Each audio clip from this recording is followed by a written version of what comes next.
Hello guys, welcome to my channel. और आज हम बात करते हैं स्टेरिलाइजेशन के ऊपर।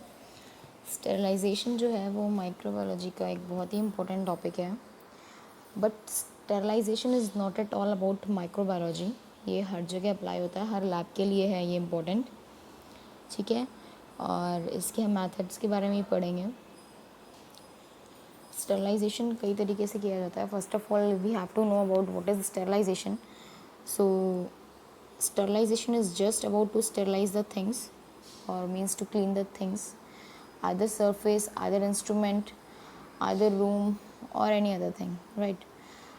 So let's start.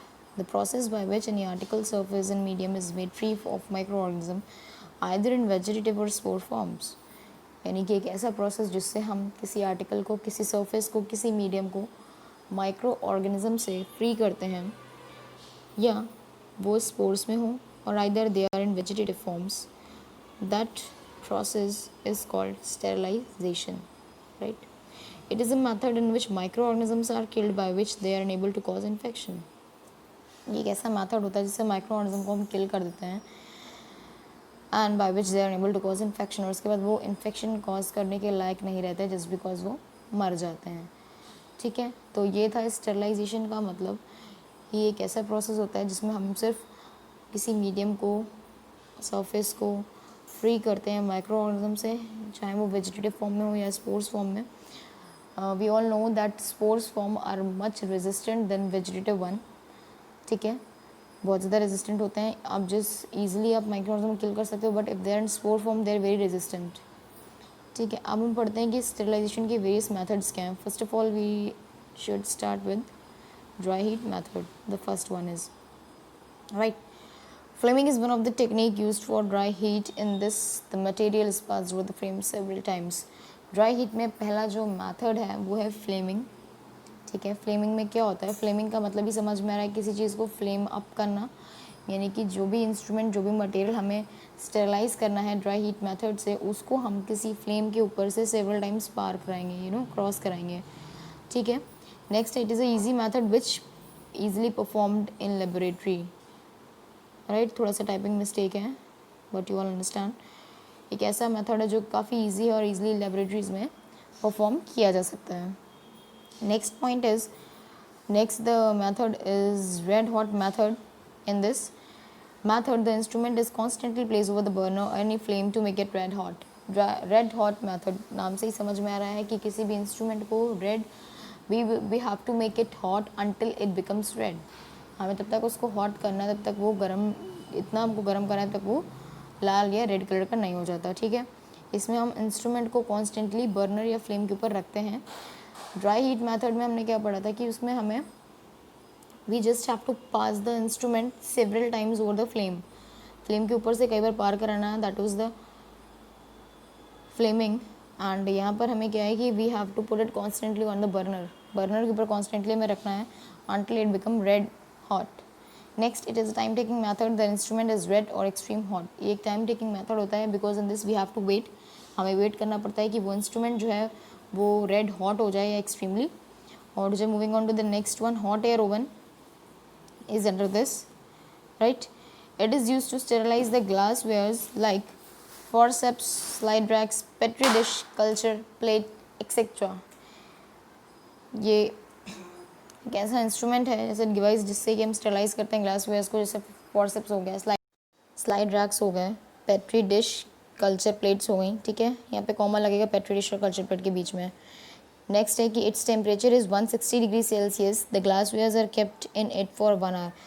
यानी कि जो हमारा ये हॉट एयर ओवन है, इसका टेम्परेचर जो है वो 160 डिग्री सेल्सियस होता है, और इसमें हम अपने इंस्ट्रूमेंट को 1 आवर के लिए रखते हैं.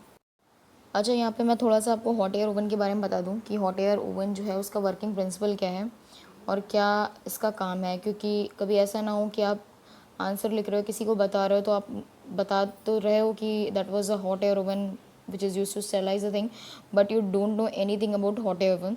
So first of all, before moving into the moist heat method, we should know little bit about hot air oven, ठीक है. So hot air oven जो है वो एक इंस्ट्रूमेंट है जिसमें कि इलेक्ट्रिसिटी जो होती है वो हीटिंग कोयल से पास होती है, ठीक है. इसमें कि इलेक्ट्रिकल एनर्जी जो होती है वो कन्वर्ट हो जाती है हीट एनर्जी में। टेम्परेचर कांस्टेंट रहता है थर्मोस्टेट की वजह से। अब थर्मोस्टेट जो है ये वर्ड वो क्या होता है, थर्मोस्टेट जो है वो एक बायोमेटेलिक स्ट्रिप होती है जिसमें कि बायोमेटेलिक यानी कि स्ट्रिप जो है उसमें दो डिफरेंट काइंड्स के मेटेलिक स्ट्रिप्स हैं, दो मेटल की स्ट्रिप हैं, सेम लेंथ के होते हैं वो दोनों ही स्ट्रिप, और एक साथ रिवाइटेड होते हैं, मतलब एक साथ क्रॉस सेक्शनिंग में जैसे हम रस्सी को लपेटते हैं या जो वायरिंग होती है, in that way they are riveted together.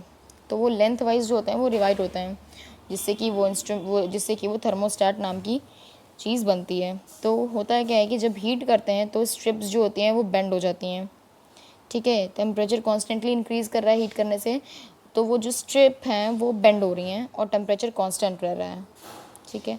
तो ये था working of hot air oven की। वहाँ पे बायोमेटेलिक वायर की स्ट्रिप होती हैं जिनको हम थर्मोस्टेट बोलते हैं, जो कि टेम्परेचर रेगुलेट करते हैं, और on extra heating they get bend and they maintain the temperature, right. So now we will move on to the next method, moist heat method. फर्स्ट था हमारा ड्राई हीट मेथड जिसमें कि हमने फ्लेमिंग, रेड हॉट और hot air oven नाम की different techniques को पढ़ा। But here we will moving on to the next point, that is moist heat method, and we will start. First one is pasteurization technique. हम सभी ने पढ़ा होगा या सुना होगा कि पास्चराइजेशन जो होता है वो मिल्क का किया जाता है to make it from bacterial free, ठीक है। So let's know something more about it. This method is known as a high temperature short time method, यानी कि हॉट एयर ओवन जो है पास्चराइजेशन जो है वो एक ऐसा मेथड है जिसको हम high temperature short time method के नाम से जानते हैं। क्यों जानते हैं? Let's see. The milk is heated to 161 degree Fahrenheit for 15 second. Temperature बहुत ज़्यादा हाई है 161 Fahrenheit, as you see time is very less, that is 15 seconds, इसीलिए इसको बोलते हैं high temperature short time method. On that temperature, that is 161 degree Fahrenheit for 15 seconds, which kills 99.9% of all bacteria and produce shelf life of 16 to 21 days. इस temperature पे करने से 99.9% bacteria kill हो सकते हैं और उसकी जो शेल्फ लाइफ होगी वो 16 to 21 डेज मेंटेन हो जाएगी। It was very good technique, but still there was 99.9%, 0.1% still missing, and that will remain missing just because no any method is there which clarifies 100% killing of bacteria, right. Next one is the recently developed pasteurization method is known as ultra high temperature. और recently एक pasteurisation का नया method develop हुआ जिसको कि हम ultra high temperature बोलते हैं। उस मेथड को पास्चराइजेशन का ही पार्ट है। अभी जो पहला आपने पढ़ा था वो था high temperature short time method, ये जो है वो है अल्ट्रा हाई टेम्परेचर मेथड, ठीक है। पास्चराइजेशन को हम दो अलग तरीके से भी कर सकते हैं। सिंपली, ये बहुत ही हाईटेक लेवल का मैंने अभी बताया, not simply what we learn at basic level, that is first one is holder method. इसमें क्या होता है कि in this milk is kept at 63 degree Celsius for half an hour. Holder method में हम मिल्क को या whatever the solution is that it is kept for 63 degree Celsius for half an hour के लिए हम रखते हैं, right. Next is flash method. Flash method में क्या होता है, it required 72 degree Celsius temperature for 15 to 20 seconds. Flash method जो होता है उसमें हम 72 डिग्री सेल्सियस पर रखते हैं and the temperature required is 15 temperature required for the timing is 15 to 20 seconds, ठीक है। तो ये मॉइस्ट हीट का एक पार्ट था, that was pasteurization. Now next, that is also under moist heat category, is steaming method. Steaming method, what was it? Let's see. In this method the boiling is required at 100 degree Celsius. Steaming का मतलब ये है कि हम boil कर रहे हैं किसी चीज़ को 100 डिग्री सेल्सियस पे। ईजी है और most commonly used method is streaming. उसके बाद नेक्स्ट मेथड है जो वो है ऑटोक्लेविंग। ऑटोक्लेविंग क्या है कि the most efficient and reliable method for sterilising liquid, यानी कि लिक्विड को स्टरलाइज करने के लिए बहुत ही एफिशिएंट और रिलायबल मेथड है autoclaving. Liquid just like culture media हो गया, ठीक है, जितने भी डिफरेंट टाइप से कल्चर मीडिया होते हैं जैसे ग्लूकोज, पेप्टोन्स, ब्रोथ्स, जितने भी होते हैं इन सबको स्टरलाइज करने के लिए ऑटोक्लेव इज़ बेस्ट। और जो हॉट एयर ओवन हमने पढ़ा था वहाँ पे हम इंस्ट्रूमेंट्स के लिए बेस्ट था, जिसमें कि forceps, spatula, needle, glassware, petri dish, ये सब आ रहा था। Autoclaving is for sterilizing liquid. Next है इसमें कि प्रेशर जो होता है इसका 121 degree Celsius 15 LBS pressure for 15 to 20 minutes. ठीक है, तो ये था ऑटोक्लेविंग। थोड़ा सा ऑटोक्लेविंग के मैकेनिज्म के बारे में और बता दूं मैं आपको कि इसमें काम क्या होता है। ये जो होता है ये बेस करता है बॉयल्स लॉ पे, इसकी जो वर्किंग होती है बॉयल्स लॉ पे बेस करती है कि क्या होता है कि at constant volume temperature is directly proportional to pressure, यानी कि कांस्टेंट वॉल्यूम पे टेम्परेचर जो होता है वो डायरेक्टली प्रोपोर्शनल होता है प्रेशर के।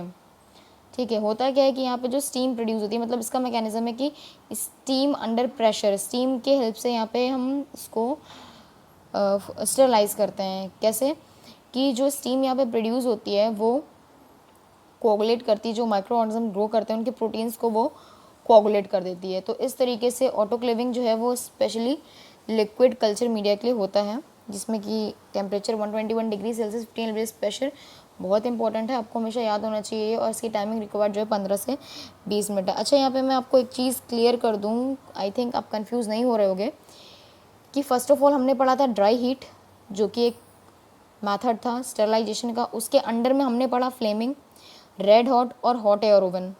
ठीक है, अब उसके बाद हमने नेक्स्ट पढ़ा मॉइस्ट हीट विच अनदर मेथड, जिसके अंदर हमने पढ़ा पास्चराइजेशन, स्ट्रीमिंग और ऑटोक्लेविंग। अब नेक्स्ट जो स्टरलाइजेशन का मेथड है वो है इनफिल्ट्रेशन।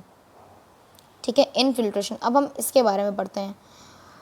इसमें क्या है कि this method is perform by the use of filter paper with 0.45 mm thickness. यहाँ पर हम स्टरलाइजेशन जो करते हैं वो फिल्टर पेपर की हेल्प से करते हैं, जिसकी थिकनेस जो होती है 0.45 mm होती है। बहुत इंपॉर्टेंट है आपको यहाँ पर थिकनेस लर्न करना। ऑटोक्लेविंग का जो मैंने आपको बताया था उसका टेम्परेचर और प्रेशर याद करना। ये सारी चीज़ें जो है वो पॉइंट के रिमार्केबल हैं, आपको लर्न होनी चाहिए।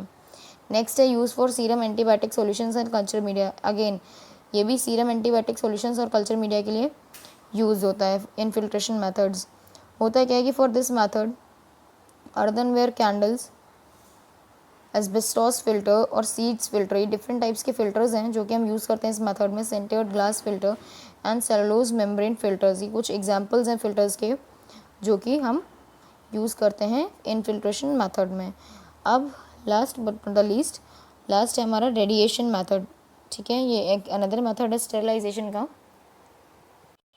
क्या है इसमें कि it is basically used for OTs. Radiation methods नाम से ही समझ में आ रहा है कि रेडिएशंस का यूज़ होगा स्टेरलाइज करने के लिए। No need of instrument, no need of any temperature, pressure, anything constant, nothing.